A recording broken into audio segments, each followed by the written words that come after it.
Hello all and welcome to Jamie's Basic Backgrounds. Today we're going to be having a little look at one of the most easiest backgrounds I think I'm ever going to show you. We're actually going to be playing with some Cosmic Shimmer glitter jewels, and we're going to be using the iced flake version. Glitter jewels come in loads of different finishes and types. You could do similar techniques with all of them, but the bit I love about the ones we're going to be using today is they are sort of transparent but iridescent, if that makes sense.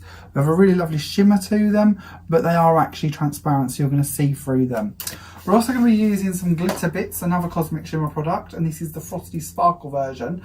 Glitter bits come in loads of different colours, so you could play around and do different things with different shades if you want to, but we'll talk more about that in a moment. And we're going to be using some self-adhesive sheets.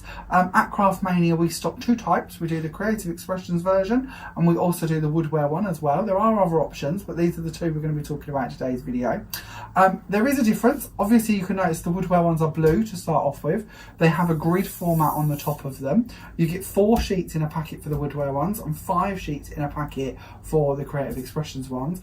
The woodwear ones work out fractionally more expensive, but one of the things I would tell you that is a bonus with these, not only do you have your grid for your cutting and your positioning, they also are a little bit more heat friendly. So if you're going to be doing techniques when you want to heat over the top of them, you will find that that one will handle the heat a lot better than the Creative Expressions one. So it's just bearing in mind where you're going to be going with them. You'll also notice a couple of other minor differences about how the actual material works and how easy the tops and the bottoms come off of them. But play around, but there isn't really a favourite. But the heat, if you're going to go for it, go for the woodwear ones. So the technique in which we're going to be doing today, I thought I would show you a couple of examples. This is one that we're going to be looking at and talking about, is how we can use this technique over paper pads, which is what I'm going to show you to begin with. So we're going to create this sort of cracked frosted glass effect, which is what we're aiming to do. So I'll show you how to do it, then I'll show you a couple more examples. So we're going to need a piece of copy of paper so we can pop all of our product back into our pot. We're going to need a piece of paper. So I have got a head here and I have chosen a Dandelion Dreams, which is my personal paper pad, one of the sheets out of that already. And I've taken one of the Creative Expressions self-adhesive sheets and I've already cut this down to the same 8x8 size. So very similar to double-sided tape with your sheets, you can remove one side and it is completely sticky.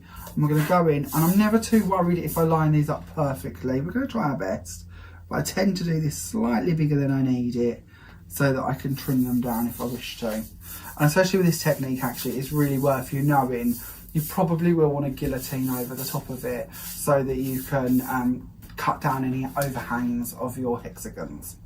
So once your paper is in place, we're then going to take the top part and we're going to remove this, exactly the same as you would with your ordinary double-sided tape. Now that is actually quite perfect. There's no air bubbles in this. We've applied that really well. Keep these sheets to one side. We'll talk about those again in a moment. If you do have any air bubbles in here, which I haven't, which is brilliant, but if you do, just take your pokey tool and literally go in and pop the air bubble. As I say, I haven't got any on this one to show you. We might have on the next part of the demo that I'll actually be able to demonstrate that on for you. It's just if you put it down and sort of obviously air gets trapped under it, you might end up with an air bubble here and there. So we're going to take the iced flakes. I'm going to use the big jar. So there's 100ml in the big jar to give you an idea. So you get an awful lot out of these. And we're going to take the flakes and we're going to tip them into a little pile in the middle here. And I'm going to use my little applicator brush, or sponge I should call it. And we're going to burnish these down onto our sheet. Now these little applicator sponges are brilliant because you will find they don't stick to the self-adhesion. So you don't have to worry about the sponge damaging and then being pulled away. You can literally brush these over as thinly or as thickly as you wish for them to be. You can see I get a bit messy when I do this, but I get a bit messy when I do anything, to be fair. I'm going to carry on brushing these over. We're going to bring out a few more to go across the top of the sheet here. Now once you've done this, depending on what you wish to do with it, you can also die cut through it, depending on the style of die and machine you're using. So if you would like to turn this into frames or elements, you can do that. Just try and use basic style dies. By that I mean not ones with loads of intricate work in them. And also try and stick to an electronics machine if you can do, because obviously they've got a bit more bite to go through it. Once we've got to the end, we can brush off our excess. Now, because of the style of shape we've been using, these little mini hexagons, obviously they don't butt up next to each other flat onto our work. There's going to be lots and lots of little gaps in between here. So we're going to pop them ones back into the tub.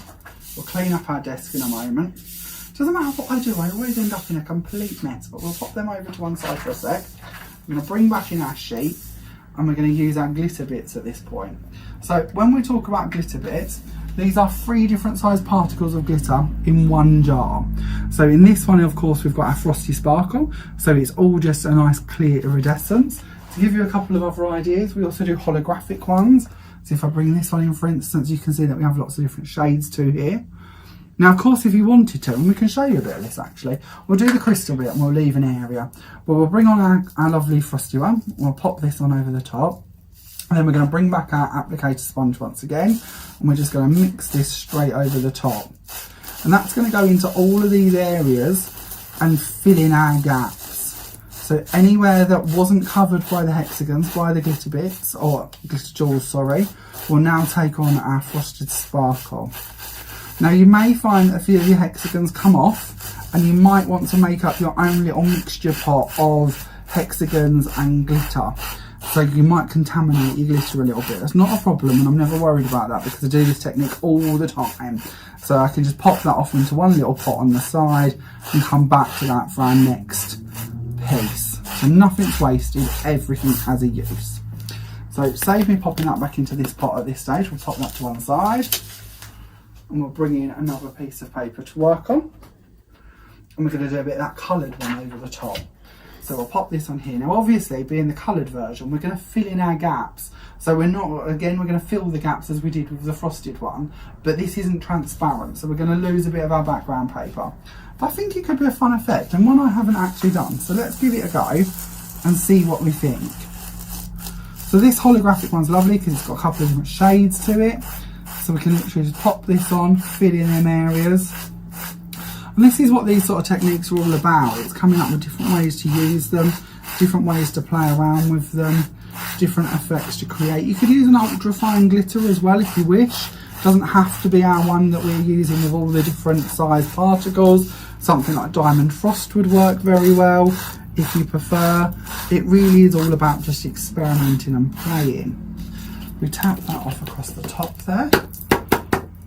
And we can see then that you have your coloured glitter going into the apertures or the holes in between our little hexagons instead, which could actually give you a bit of a snakeskin style vibe to it actually, which I quite like. So again, something that's worth playing around with. And you do still see your pattern in your paper. Obviously a bit of it's covered up by the coloured glitter, but it's a way to experiment and play. You could also do the same if you wish to, using gilding flakes or aurora flakes. If you wanted to put some metallicness into there instead of it having to be another colour of glitter, that could be a really fun way to use your backgrounds like that as well. So play around with that one. I'm going to just move some of my mess out of the way, and then we'll show you another technique with the same idea. So not only do we have to do this, or can do this over paper pads and bits like that, one of my favourite materials to work on is Miri card. And we can do exactly the same with Miri card. So we're going to bring in just a slightly smaller piece, and we're going to pop this down directly over the top of the Miri card. Exactly the same as we did. Again, I don't think we've got any air bubbles in there, but we'll pull off the top bit and see. We have got some that'll be nice to show you. No, I think we could again. But exactly the same as what we did before. We can do exactly the same technique again. And basically what I'm trying to show you this time is how we can use quite clear or metallic effects to actually sort of give you a frosted effect over the top of your Miri. Now there's no reason why we couldn't have stamped onto our Miri first as well. As long as you're using a stays on ink pad, for instance, something that's going to go on and stay on to your Miri card, there's no reason why we couldn't have stamped over this, created a background panel, and then put the flakes on over the top. Miri card is one of my favourite things to work with, and I just think it's nice when we can bring in little techniques like this to give it a slightly different feel, slightly different approach to our normal backgrounds. Add a few more of our lovely little glitter jewels going around the sides here. Brushing off any excess. And then we can remove this part and we will bring back in our glitter. pop that sheet over to the side, and we'll bring back in that mixture we already created with some of our glitter and some of our hexagons. Again, showing that nothing is wasted, and that can go off into our little jar to be used at a later date. We'll do exactly the same as we have been. We'll bring this in, we'll burnish this over the top.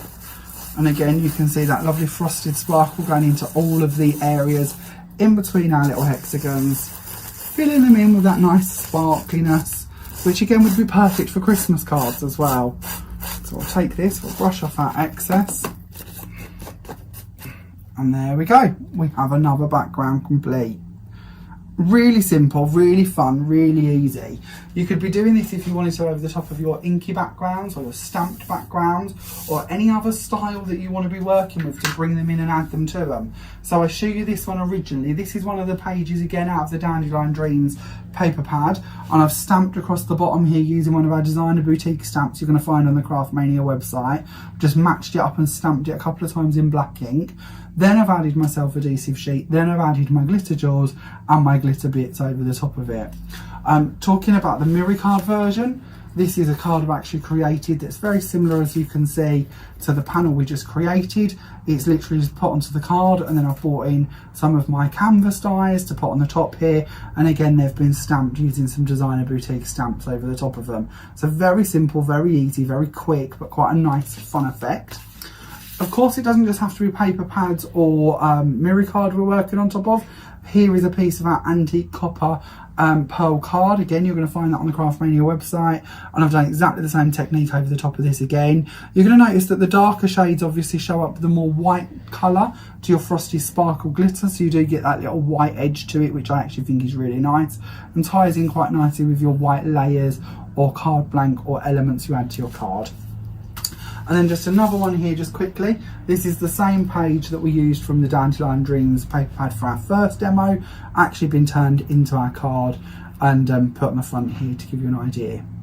Hopefully you've enjoyed this little video. Do keep an eye out, because we do often upload different videos to our YouTube channel. If you're new to finding us, and this is the first one of our videos you've seen, do check out our YouTube channel. It's Crafting with Jamie Rodgers and Craftmania. And if you could do us a big favour and hit subscribe and then hit the little bell icon, you'll actually be notified of every video that we upload. Equally, if you haven't found us on Facebook already, not only do we have the Craftmania page, which keeps you up to date with everything that comes in and tells you all about our videos and bits like that, we also have an amazing group called Create with Craftmania and Jamie Rodgers, in which you can share your creations with us, and we would love to see them. Do check out the website www.craftmaniacrafts.com. Thank you so much for watching, and we'll see you again soon. Bye for now.